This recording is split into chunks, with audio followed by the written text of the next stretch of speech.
Exactement, Olivier. Les chevaux commencent à partir du rang de présentation pour cette édition du Grand National de Liverpool. On vient d'assister à l'hymne national, une édition émouvante, une édition particulière cette année. Les jockeys portent des brassards noirs suite au décès hier matin du prince Philippe, lui qui suivait sans doute de près cette course avec la reine Elisabeth.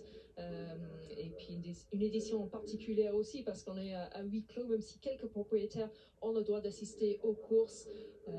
Mais Charlie, le Grand National, chaque année, c'est particulier, c'est toujours un très très grand moment de sport. Oui, il y a des histoires avant, pendant et après la course, bien sûr, qui eh bien, va être tout simplement exceptionnelle encore pour cette nouvelle édition. Ils sont bien 40, il y aura 30 obstacles à franchir, 6900 mètres. Pour le donner technique, la piste est rapide, bon souple durant toute cette semaine à Aintree.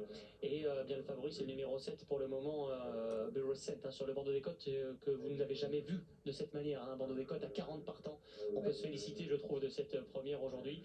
Et bien essayer de faire au mieux pour vous indiquer quelles sont les belles chances et les belles histoires de cette édition 2021, Catherine. Oui, exactement. La première fois que le PMU propose les paris sur cette course, que ce soit offline ou online, les autres opérateurs online aussi qui s'intéressent au Grand National, la plus grande course du monde, comme on aime le dire en Angleterre. Et donc en France, beaucoup d'argent pour ce numéro 7, Burrowscent, qui fait partie des favoris, mais il n'est pas le favori en Angleterre. En Angleterre, on a un favori, et ça depuis quelques semaines, même presque 2 ou 3 mois. C'est le numéro 28, c'est Cloth Cap. C'est l'entraînement de John Joe O'Neill qui avait gagné la course en 2010.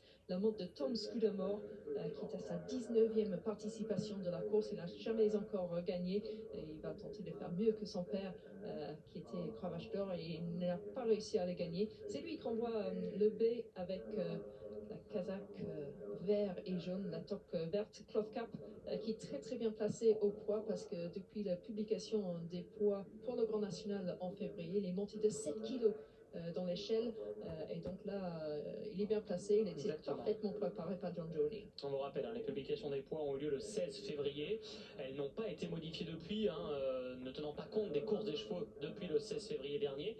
On vous rappelle également, si vous ne le savez pas, que le Grand National de Liverpool est un handicap et donc dans la théorie, dans le parcours classique, Cloth Cap aurait dû avoir plus de poids aujourd'hui puisqu'il a gagné à 2 reprises récemment. Ce n'est pas le cas et bien du coup il est bien placé sur l'échelle des poids. C'est un cheval assez neuf, qui n'a pas beaucoup de métier mais qui est vraiment sur la montante et qui est, comme vous le disiez Catherine, un jockey de métier, Tom Scudamore, un cheval qui s'est classé déjà 3e d'un Grand National. C'était le Grand National écossais il y a 2 ans.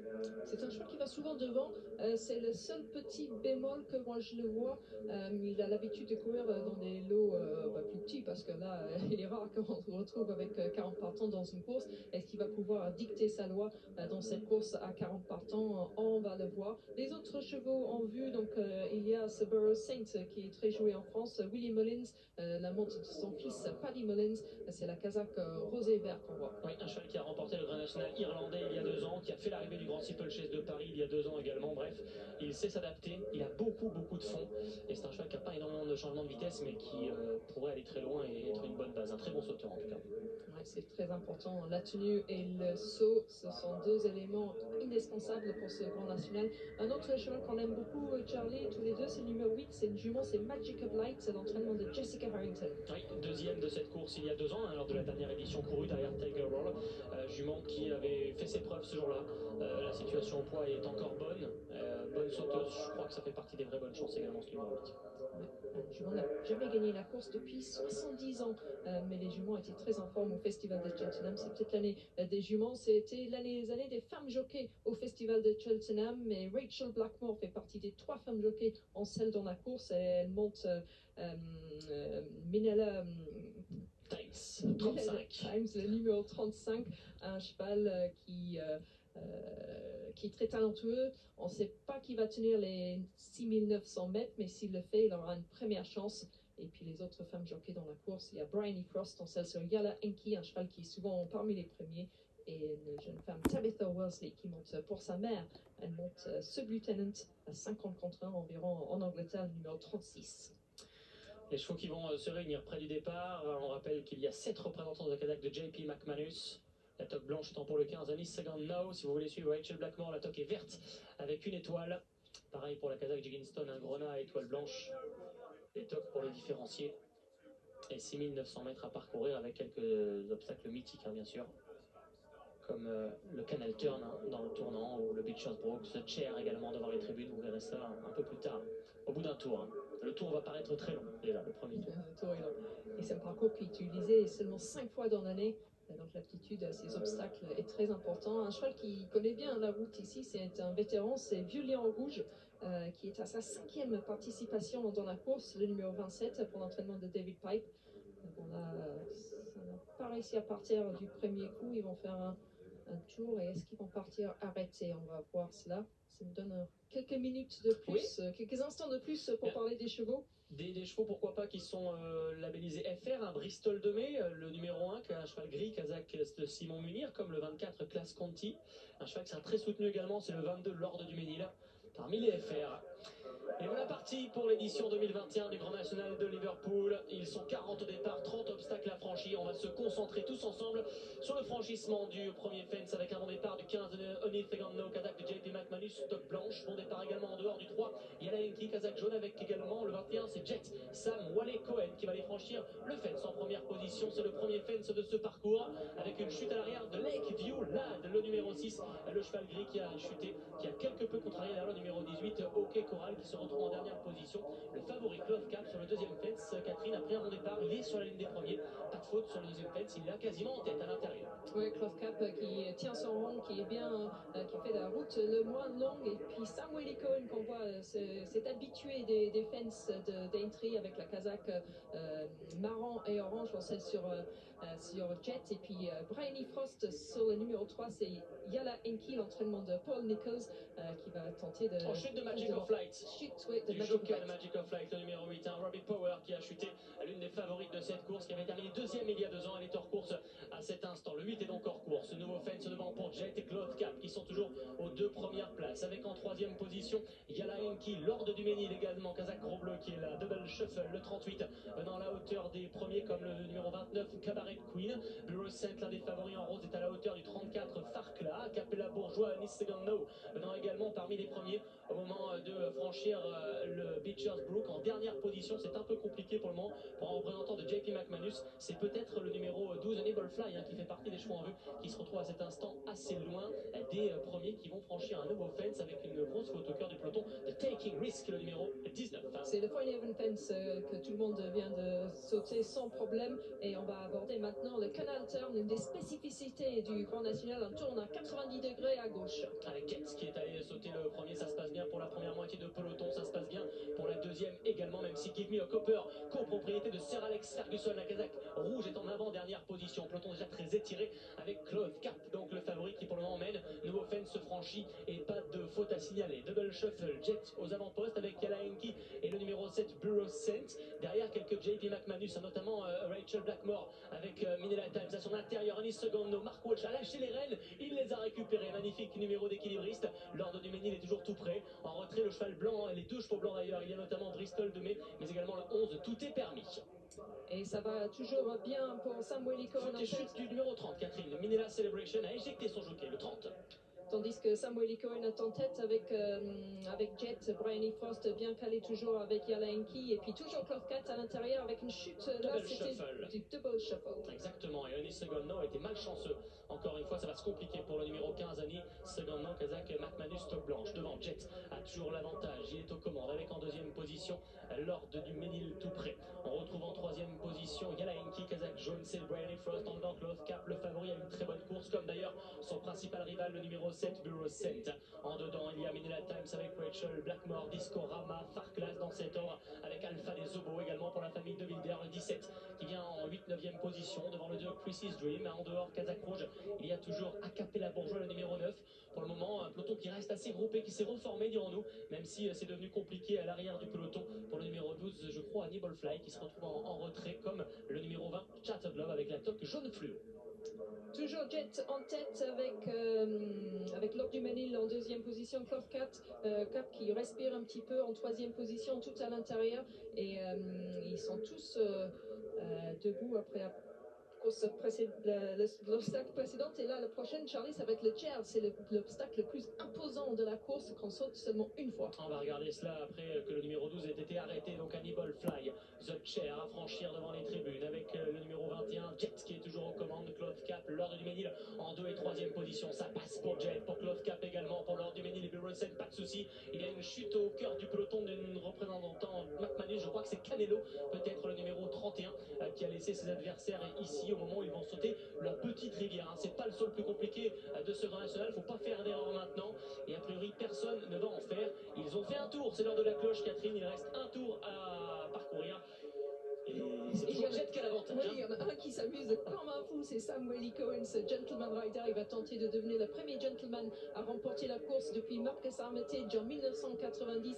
Il adore ses fences d'entry, ce jockey. Et là, il est parti pour le deuxième tour. On voit Cloth Cap toujours présent à l'intérieur et Lord Menil avec sa casaque violet et ses peaux de mouton toujours bien placés, tout comme Bryony Frost avec sa casaque jaune et bleue. Ouais, c'est devenu compliqué pour Mr. Malarkey qui va être arrêté le 13. C'est compliqué également pour le 19, Taking Risk. Jet qui essaie de s'envoler encore. Il l'a fait. Cloth Cap en 2e position. Burrowsen, Lord du Ménil, Discorama dans cet ordre. Avec en dehors les Mulirs qui se frottent un petit peu. Bristol de Mai, Class Conti, 2 FR. Le numéro 29, une jument, Cabaret Queen. C'est la casaque blanche. Elle est toujours là à la hauteur du favori Cloth Cap. Alors que Jet, lui, a toujours son avance assez nette à cet instant. Lord du Ménil revient un peu côté corde. À son extérieur, il y a Precision. Il y a également Black Lion, cheval qui a déjà participé à 2 grands nationaux de Liverpool. Il est là en 7-8e position à la hauteur de Talking Tip, le numéro 10. Légère faute au cœur du peloton du numéro 17, Alpha des Obos. Bon, on va voir jusqu'où il va pouvoir y aller, ce jet avec Sam Welly-Cohen qui saute encore à perfection, suivi par chute de violon rouge. Chute de violon rouge, l'expérimenté, les vétérans. Il y a Burrowsen qui est bien placé là avec Paddy Mullins avec sa casaque rose. Et arrêté à l'arrière du peloton, Lord du Ménil est arrêté. Ok Coral est arrêté également. Nouveau fence avec toujours Jet qui a très nettement l'avantage. Quelques longueurs d'avance sur Cloth Cap. Burrowsen qui va bien. Discorama également qui va bien. Comme Minella Times, Wedgell, Blackmore est encore en lice pour remporter ce Grand National. Ils sont en 5e position. Et c'est le Beechers Brook sauté en tête par Jet. Mini faute à l'atterrissage, mais c'est bien passé avec Cloth Cap et Burrowsen, toujours les 3 premiers. Et ça commence à être plus difficile en arrière du peloton. Exactement, avec une autre Kazakh McManus en difficulté, peut-être Kimberlite Candy qui est à l'arrière-garde. Devant, ça va bien pour Jet qui a toujours très nettement l'avantage sur Cloth Cap, sur Burrowsen pour aller prendre une deuxième et dernière fois le Canal Turn. Derrière, il y a Discorama, Cabaret Queen, Farcla qui s'est joué Black Lion. Ils sont là encore en 7-8e position et peuvent espérer s'imposer. Les deux favoris ensemble ont fait quasiment la même faute. Derrière, il y a également le numéro 16, Talco des Flots qui s'accroche encore. Cassure pour retrouver à Capella Bourgeois, Alpha des Obos. C'est devenu compliqué. Ils sont encore 7-8, on va dire, en chasse derrière Jet qui a toujours l'avantage. Oui, c'est assez étonnant cette course de Jet. Il semble aller très très facilement encore avec Burrowsen, Paddy Mullins qui ne bouge pas pour l'instant avec cette casaque rose, le cheval presque noir. Faute là de Cloth Cap et puis quelques JP McManus qui sont dans les ronds. Oui, il y a Eunice Segondo qui essaie de recoller. Minella Times, Rachel Blackmore est toujours là en 2e position. Jet, Sam, Wally Cohen, toujours aux commandes. Burrowsen est 2e, c'est devenu dur. C'est peut-être fini même pour Cloth Cap. Chute du jockey du 2, Chris Doon, mais c'est fini pour le favori. Coup de théâtre. Après sa faute, il y a 2 fans. Le numéro 28, Cloth Cap, va être arrêté. Jet est aux commandes devant Burrowsen, avec en dedans Minella Times et Rachel Blackmore. 4e place pour Discorama devant Black Lion. Et ensuite, c'est peut-être un peu plus dur, même si Cabaret Queen et Balco des Flots est en train de revenir. La toque orange. Ça commence à devenir un petit peu une course à attrition, mais Jet est toujours en tête. Sam Welly-Cohen essaye d'encourager son partenaire qui a tellement bien fait jusqu'ici. Mais pendant ce temps-là, Paddy Mullins, il attend patiemment avec Burrowsen. Rachel Blackmore est là aussi. Et aussi l'Alzon, c'est Balco des Flots. Exactement, ce sont les 2 représentants d'Henry Le Bromette qui vont venir aux avant-postes. Il y a d'abord Balco des Flots qui essaie de prendre l'avantage. Minella Times en 2e position. On parle irlandais pour le moment dans ce Grand National avec le cheval de Willie Mullins au centre, c'est Burrowsen. Derrière, on revient avec le numéro 15, Anis Segondo, Kazakh de JP McManus, top blanche malgré ses fautes. Black Lion pour les frères Skelton. Discorama est encore à l'extérieur. La phase finale bientôt avec Minella Times côté corde. Rachel Blackmore en 2e position. Balco des Flots, Burrowsen se retrouve maintenant seulement 3e, attaqué par Anis Segondo. Derrière, Discorama est 5e. Henry Le Bromède a les 2 premiers pour le moment de ce Grand National avec aux commandes le numéro 35, Minella Times. Rachel Blackmore va-t-elle devenir la première femme Cheltenham a remporté ce Grand National de Liverpool. Elle est en tête devant Balco les Flots, attaqué par Annie Seconlo en troisième position devant Burset. JP McManus va peut-être remporter ce Grand National, mais qui domine la time sur Annie Seconlo qui se lance à sa poursuite, va y parvenir. Rachel Blackmore est en tête avec Minella Times devant Balco les Flots qui est deuxième. Minella Times numéro 35. Rachel Blackmore, première femme à remporter le Grand National de Liverpool. Quelle histoire! L'entraînement d'Edré Bromel et la casaque de JP McManus. Minella Times de 35 s'impose devant le 16 Balco les Flots. Le 15 Annie Segonno va compléter le podium. Quatrième place pour le numéro 7 Burset et la cinquième pour le 34 Farkla. C'est historique, Charlie, c'est historique. Rachel Blackmore qui inscrit son nom sur cette palmarès si prestigieuse, sur cette histoire si populaire, si folklorique en Angleterre. Rachel Blackmore, après son carton au festival de Cheltenham, elle devient la première femme jockey à gagner la course la plus célèbre du monde, le Grand National de Liverpool. 35, 16, 15 et 7 pour les 4 premiers de cette course qui était vraiment magnifique, comme d'habitude. Oui, magnifique arrivée, magnifique course et grande victoire de Rachel Blackmore donc avec Minella Times et Ernest Bromet. C'était le couple du festival de Cheltenham, hein. Ils ont gagné presque tout ce qu'ils ont voulu. Et quel retentissement cela va avoir, ce succès de Rachel Blackmore avec Minella Times qui a eu une course en or en 5-6e position en dedans, qui n'a pas fait une faute et qui va offrir un Grand National de Liverpool à JP McManus. Ouais, JP McManus qui a gagné la course une seule fois. Il avait attendu de nombreuses années avant de la gagner pour la première fois avec Comply or Die. Cette année-là, Tony McCoy, qui était en selle, avait remporté le BBC Sports Personality of the Year. Rachel Blackmore, elle pourrait très bien être nominée cette année. Elle était la meilleure jockey au festival de Cheltenham. Là, elle gagne le Grand National et elle n'a rien envie à personne. Elle a monté une course tactique parfaite. Elle a attendu, elle a économisé de l'énergie. Et puis elle a poussé jusqu'au bout avec donc l'entraînement de Henry de Bromhead qui a brillé au festival en remportant les 3 courses les plus importantes de la semaine. C'est l'Irlande qui gagne ce Grand National de Liverpool. Merci Catherine et Charlie. On rappelle que vous débriefez cette course mythique sur le canal Racing.